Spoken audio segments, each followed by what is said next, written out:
Greetings and salutations, friends. Character NPC back at the gaming table.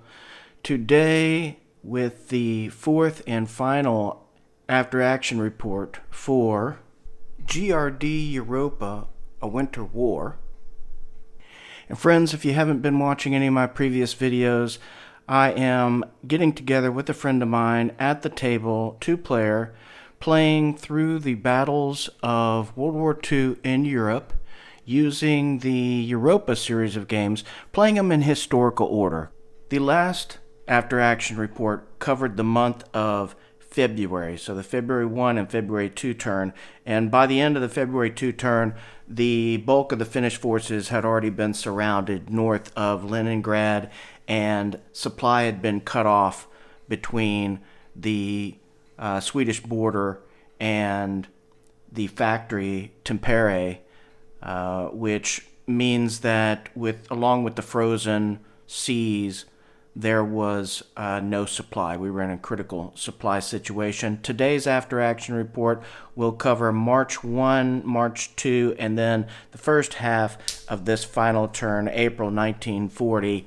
We only really played about half the turn because the Finnish player in his final phase really is probably just trying to grab back as many of the point dots and reference cities that he can, because that's really the bulk of the victory points for the Soviet forces.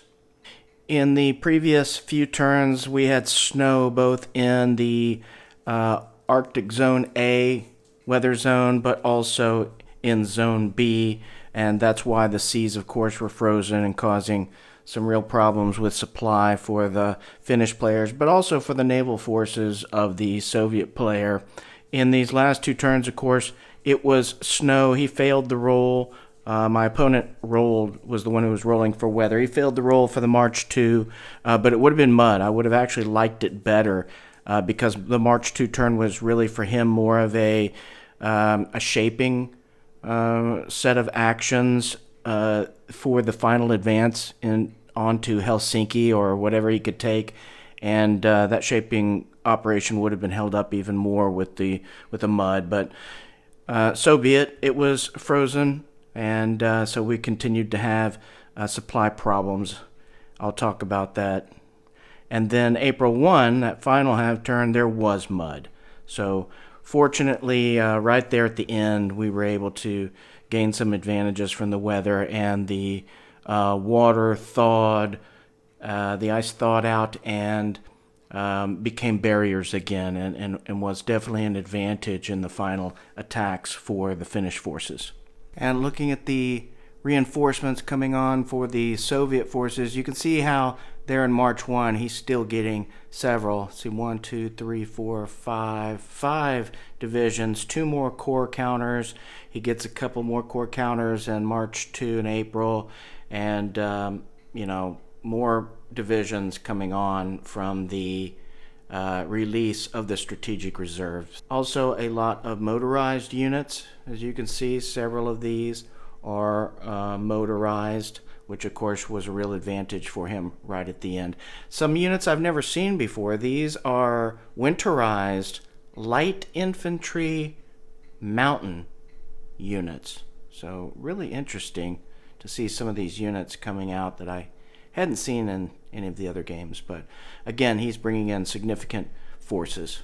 The Finns, on the other hand, continued to get very little. March 1, you can see it was really just an infantry replacement point, extra infantry replacement point beyond what was destroyed, and a couple of units by sea, a French unit, and from Sweden, some air units, and the partisans, of course. March 2, couple of artillery units, which are great. Only one, though, could provide support for the entire stack in a usable stack in a hex. This one could only support, it's hard to read there, but I think that's an additional two REs worth of units. And then also these units here, I believe these are French also. And another air unit from Sweden. And then on April 1st, an extra replacement point, And, at the beginning of the month, you get more partisans. So don't know if I was able to cover that there. But yes, more partisans. And so, friends, as I said a moment ago, the March 1 turn was really ending up to be more of a shaping operation for the Soviets. I'm going to put up some images right now that will show what the beginning of the March 1st turn looked like.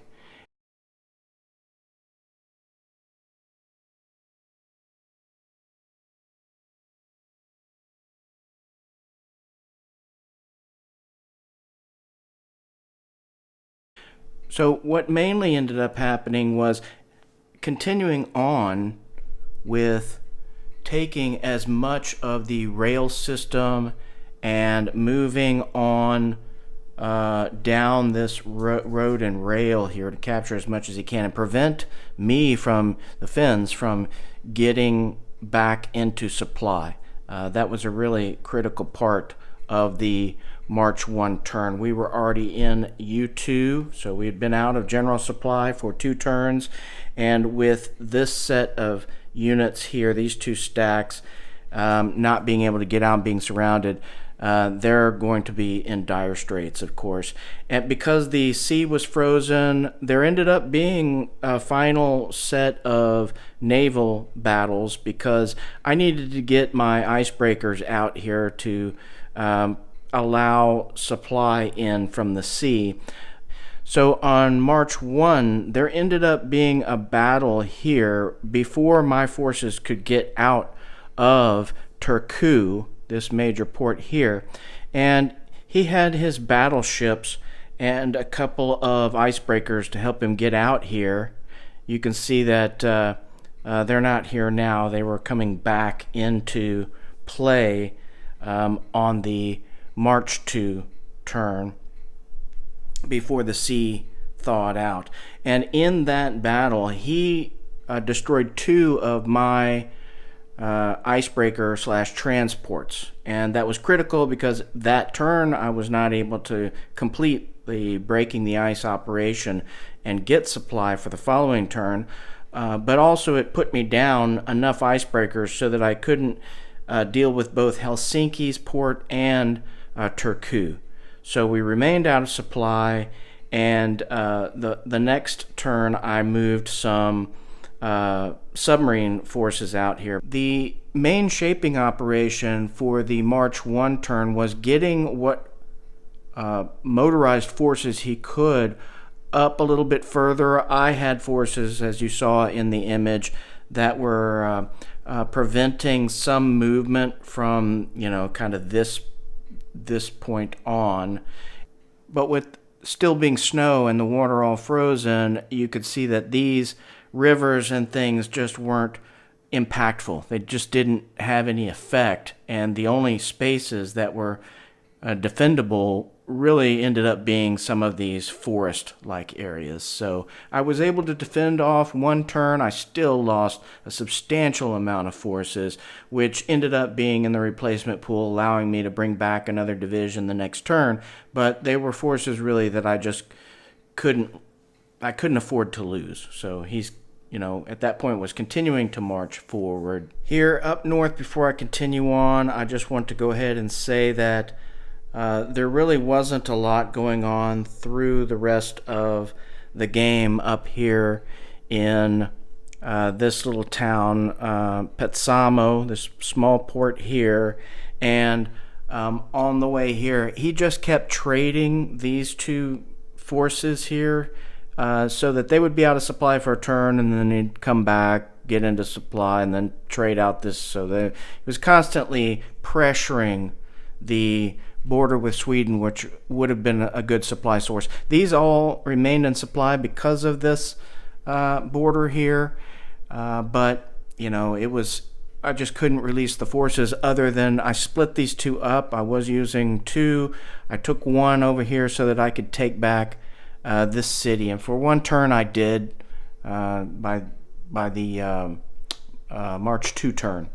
I had taken this city back, but then he continued to move his forces back and and we battled it out there, and I lost. I had to retreat that final turn. So I'm kind of bleeding into what happened in the end game, but there wasn't a whole lot going on up here, so I don't mind summarizing throughout the end of the game.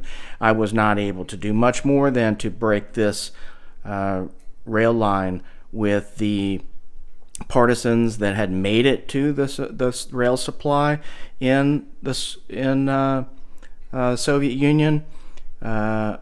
Over here, my forces at the very end just took back a couple of little point cities. Was this one point? No, this one's actually a reference city. So we took back a reference city here, and we took back a point city here. That was kind of the end game, was take back what we can. So that summarizes what happened in the north. Down here in the south, however, on turn 2, as I mentioned,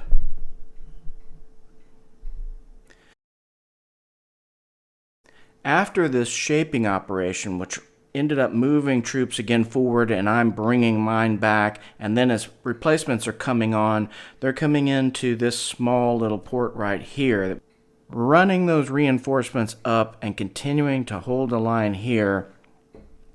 Then with the final turn in April, these forces being surrounded, becoming unsupplied for 4 turns, they're susceptible to surrender. I had about 5 units out of 12, I believe, maybe 15 in there that total that ended up surrendering. So it wasn't a lot that surrendered, but it's only going to take a couple more turns, and these guys are all going to be gone, and that's the bulk of the Finnish forces.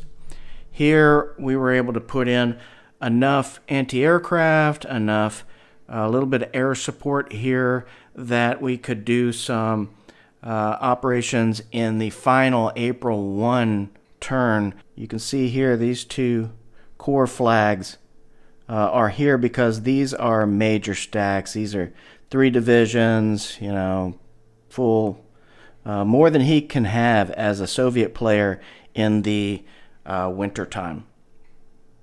In the end here, this is the final ending situation, and I've placed out these USSR markers to denote where all of the cities are that the Soviets had taken. And this is really why it was deemed a Soviet major victory, is because each one of these little point cities is worth 5 points. The reference city that I retook here would be 10 points. This dot city here, the only one here is a dot city, and that is worth 15. It would have been 25 points if he had been able to take Finland, and more if he had captured the government, but that was not to happen. So overall, it was really a major Soviet victory. I'm sorry to say, in hindsight, had I been a better player and broke these rail lines early and had him having to suffer through getting up here through the winter months and in the snow, it would have been very different. And then I would have been able to more focus forces instead of being kind of chicken with his head cut off, trying to stop things down here. Also, if I had broken the rail line from the beginning all the way up in here, he would have had to split those forces that were trying to build the railway northeast of Lake Ladoga and focus some on repairing the railway up here to get his troops moving forward, because he heavily used rail to get things from Leningrad up here and then engage in combat sometimes in the same turn. So, yes, all in all, I learned a great deal. It's a fantastic game. I love Europa. I can't say enough good things about it. I guess I will leave it there, friends. We finished Battle 4 of our playthrough in Battles in Europe in Historical Order, and next we will be moving on, or we would be moving on, news to come, to storm over Scandinavia. But first, it would be Germany's assault on Denmark. We'll see how this all plays out, but I guess I will leave it there. Thanks for watching. Stay tuned for more.